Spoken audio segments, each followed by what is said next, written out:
جبر گرما هاوینه و نبونا کاربه روزانه هجمارکا زوریا ولاتیان لسنور قضایا بردرش لسر هر دو زین مزن و روبار خازر دا مجولی ملوانیانه لعوا بو جهد الگرانی ولاتیان نبونا نشانین آگدار کرنه و تیمین ملوانیانه لقضایا بردرش ام خوشكو خلشي كونديت شمالي رانا لو زي اتال انا كحكومه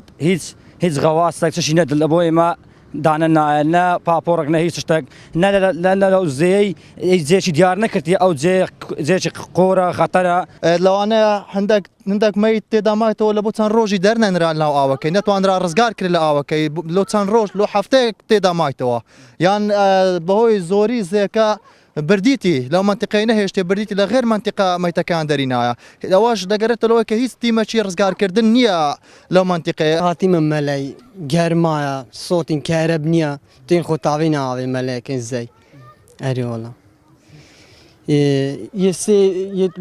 يكم تشتي شي خطره نغواسي لانه كوي بكري تعوي بخنش خدي كاسني بنت دري وهي اسبوع تعوي دابيتن كاس غواسنينا حتى تلفون عكريكل وبردرش دوره وقت گرمایتین گرما کاربانیا زیش خطره جه کوروی اشاره لینه دا گلک کسوی تخنچای تغواس نبوینا بین داری حتی غواس عکریاتی بردرش جه دور خنچای کابرناتی تدری راگهاندنا ریبریا براوانیا آکری دیار دیکن گوان لبرده ده مگنزیک دا تیمین ملوانن جبوی قضایا بردرش دابین بکن الأوكري الريفابريو ممشاش كاسا كالوبال وبجه و تشتوي كامل لره انه كم روبين الويرج دوبي مكاين كوج ماكي بوري زيدا بيدفيتن بلام بيدفين او جلو برجن كان برخو مبلغ كي زور بيدفيتن والملبرش ضروريش ان شاء الله فون نزيكونا دي بردارشش تيمت خداني هر وقت ما تشوف مال قصرو كي ما دو غواص بون فريكين دل بردارشش بون هنا دوبي دانان وقت نوبدار 24 دمجمرال